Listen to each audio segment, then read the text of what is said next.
के मराठी करने से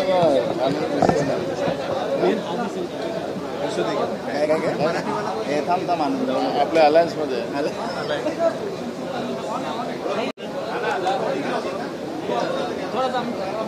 हाँ चला गया लोकर ना कैश कांड को लेकर आप क्या कहेंगे? संजय सिरसाट का एक वीडियो तेजी से वायरल हो रहा है, उनके बेडरूम का वीडियो बताया जा रहा है।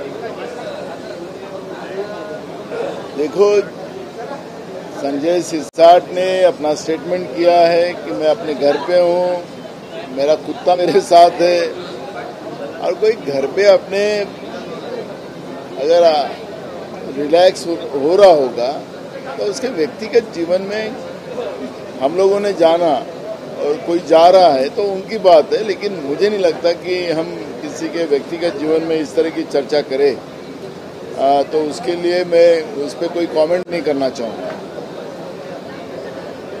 लेकिन कैश उसी वीडियो में बैग के अंदर भारी मात्रा में कैश भी दिखाई दे रहा है, इसको लेकर के सवाल खड़े हो रहे हैं कि ऐसे में अब वो आखिरी कैश वो दिख रही है कि क्या है एक्चुअली, उसमें मैंने देखा है वो वीडियो, एक्चुअली क्या है, कौन सी कैश है, उनके पर्सनल क्या कैश, उनका क्या हिसाब है, तो आईटी डिपार्टमेंट या जिसने कोई आरोप लगाया वो जाके देख के लेके आए। अगर वो उसके पास काला धन होगा तो निकाल लेके लाना चाहिए और जमा करना चाहिए। गवर्नमेंट की पॉलिसी भी है उस पर कि काला धन जो बताएगा उसके ऊपर उसको कमीशन मिलेगा। तो मुझे नहीं लगता कि किसी के व्यक्तिगत जीवन में जाना है, और इसलिए मैंने कहा कि ये कमेंट इसमें करने की कोई जरूरत नहीं है। आप भले व्यक्तिगत इसे कह रहे हैं, लेकिन पहले आईटी का नोटिस आना, उसके बाद फिर वीडियो का वायरल किया जाना, कहीं ना कहीं लगता है कि शिंदे के मंत्रियों को जो है महायुति में दबाने की कोशिश हो रही है। हमने तो शुरुआत में ही कहा कि ये सरकार में गैंगवार चल रहा है, एक में को दबाने की कोशिश पूरी तरह से चल रही है। ये तो हमारा पहला स्टेटमेंट है, तो इसमें हम लोगों को विधानसभा के कामकाज में भी वो सब पिक्चर क्लियर होता है। तो इसलिए इस गैंगवार के वजह से राज्य के जनता का नुकसान हो रहा है, ये तो स्पष्ट हो चुका है, और इसलिए महाराष्ट्र में किसान की ज़्यादा आत्महत्या भी होने का प्रमाण बढ़ गया है। बेरोजगार हो, व्यापारी हो या आम आदमी हो, उनको जीना हराम कर दिया ये सरकार ने, और जिसके हाथ में जितना मिले वो लूटने का काम ये सरकार कर रही है। तो ये तो स्पष्ट हो चुका है, और ये गैंगवार जो चल रहा है ये स्पष्ट हो गया है। मल्लिकार्जुन खड़गे जी ने कहा है कि महाराष्ट्र में चोरों की सरकार है, उन्होंने चोरी की है, 85 लाख वोट चोरी करके बीजेपी गवर्नमेंट में आई। बिल्कुल, हमारा आरोप हमेशा रहेगा। हमारे राष्ट्रीय अध्यक्ष जी ने कहा, बात सच है। पहले दिन हमने जो आरोप लगाया था, जिस दिन काउंटिंग हुई थी, ये 78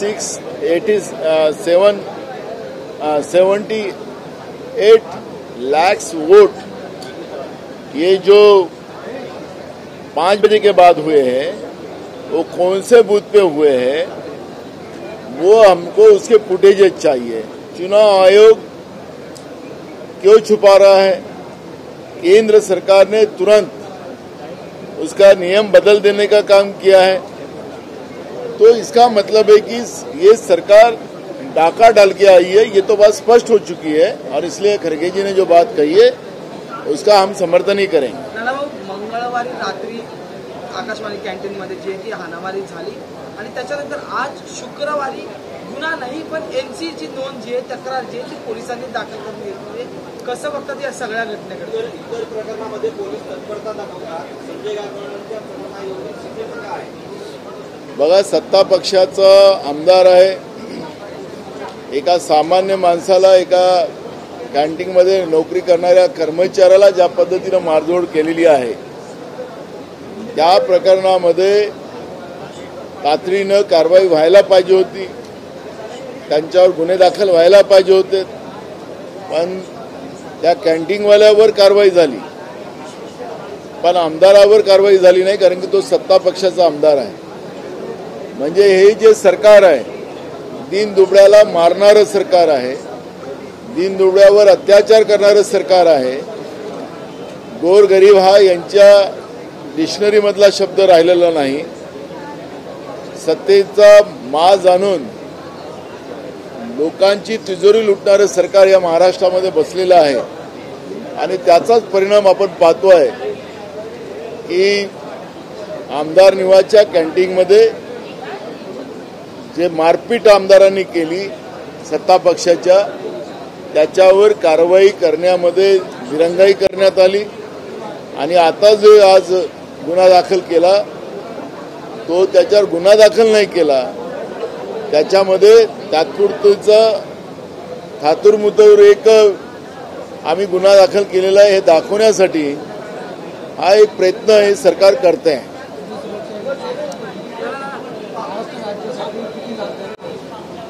बघा, काल मुख्यमंत्र्यांनी जे सांगितलेलं आहे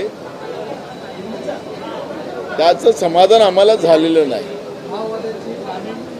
त्याचं समाधान आम्हाला झालं नाही. महाराष्ट्रामध्ये UAPA कायदा आहे, मोकोकाचा कायदा आहे. या सगळ्या कायद्याच्या अंतर्गत शहरी नक्षलवादालाही आपल्याला आटोक्यात आणता आलं असतं.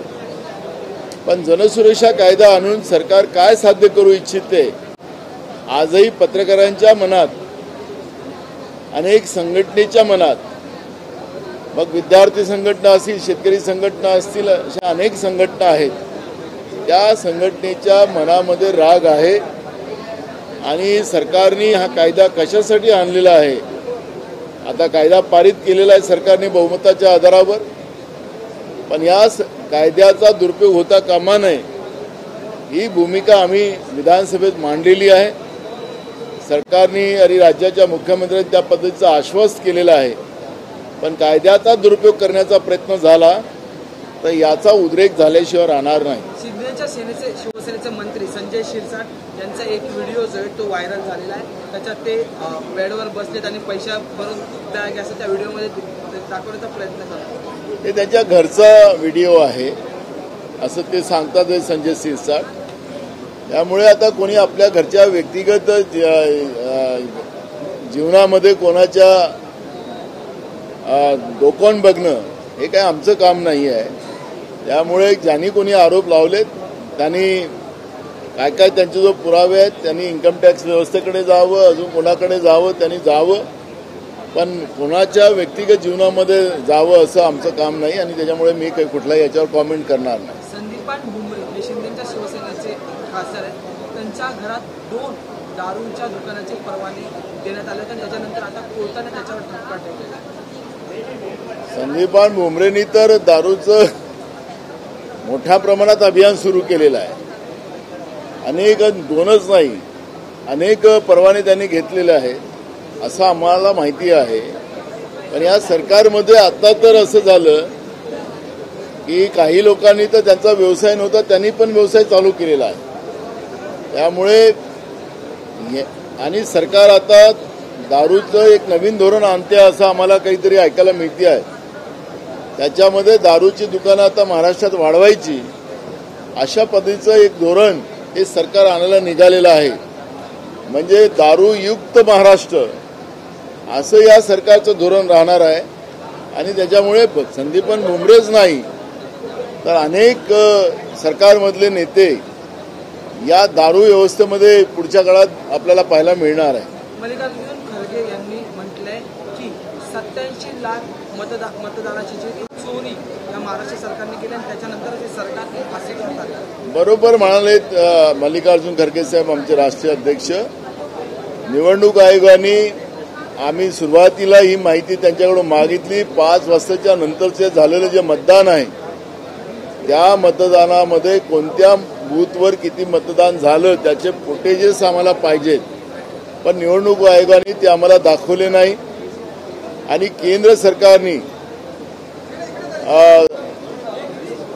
कायदा बदलून एका 48 तासामध्ये त्या पद्धतीचा निवडणूक आयोगाच्या निर्णयाला मान्यता देऊन त्यांनी ही सगळी माहिती लपवलेली आहे. त्याच्यामुळे हे जे 87 लाख मतं जी झाली ती मतं आणि त्याच मतानं हे लोक निवडून आलेले आहेत. त्याच्यामुळे हे डाका टाकून निवडून आलेले आहेत, बेईमानीने निवडून आलेले आहेत हे स्पष्ट होते आहे. आपण पाहतोय की आज सरकार निवडून आल्यानंतर महाराष्ट्राच्या जनतेमध्ये कुठलाही उत्सव नव्हता. आपण पाहिलं की परवा मीरा भाईंदरमध्ये मराठी भाषिकांचं एक जनआंदोलन उभं झालं. राज्याचे मंत्री तिथं गेले, पण राज्याच्या मंत्र्याला त्या ठिकाणी हाकलून लावलं. म्हणजे सांगायचं तात्पर्य असं की हे जनतेचं सरकार नाही आणि त्याच्यामुळे लोकांमध्ये आजही या सरकारबद्दलचा राग आपल्याला पाहायला मिळते. आणि म्हणून मल्लिकार्जुन खरगे साहेबांनी जे बोललेलं आहे त्याच्यात सत्यता आहे. एंटी कन्वर्जन बिल लाने की प्लानिंग में है सरकार. चीफ मिनिस्टर ने भी आज कहा कि जो फोर्सफुल रिलीजन कन्वर्जन होता है उसकी कंप्लेंट्स मिलने के बाद अब सरकार इस प्लानिंग में है कि एंटी कन्वर्जन लॉ लाए. देखो, महाराष्ट्र में ये कानून है और ये कानून जो है वो आज भी है, वो पुल प्रूफ है और मजबूत कानून है. कोई अलग से कानून लाने की सरकार अगर ये कोशिश कर रही है तो ये गलत होगा. कोई भी किसी को भी जबरदस्ती धर्म परिवर्तन नहीं कर सकता. जबरदस्ती धर्म परिवर्तन कोई कर रहा हो तो उसके ऊपर कार्रवाई होती है. कोई भी जात धर्म का आदमी हो, मुस्लिम हो, हिंदू हो, क्रिश्चियन हो, ईसाई हो, कोई भी हो, उनके ऊपर किसी को भी जबरदस्ती धर्म परिवर्तन कोई नहीं कर सकता. लेकिन स्वेच्छा से कोई जा रहा हो तो उसको रोक नहीं सकते. इस तरह का कानून है. हमारा संविधान भी यही कहता है. पर जिस तरह से किसी धर्म को टारगेट करने का काम ये जो सरकार बार बार कर रही है तो ये सरकार का काम नहीं है. सर्वधर्म समभाव की व्यवस्था हमारे संविधान में दी गई है और ये संविधान के आधार पर ये सरकार आई है और उसी संविधान को अपमानित करने का काम अगर ये सरकार कर रही है तो ये संविधान न मानने वाली सरकार महाराष्ट्र में आई है, यही यहाँ पर स्पष्ट होगा. Thank you. में जैन मंदिर का मामला हाई कोर्ट में गया था. हाई कोर्ट ने बीएमसी के फेवर में आदेश पारित किया है कि जैन मंदिर जो खोला गया वो सही था और जो वार्ड ऑफिसर है उसको फिर से नियुक्त करने का आदेश दिया है.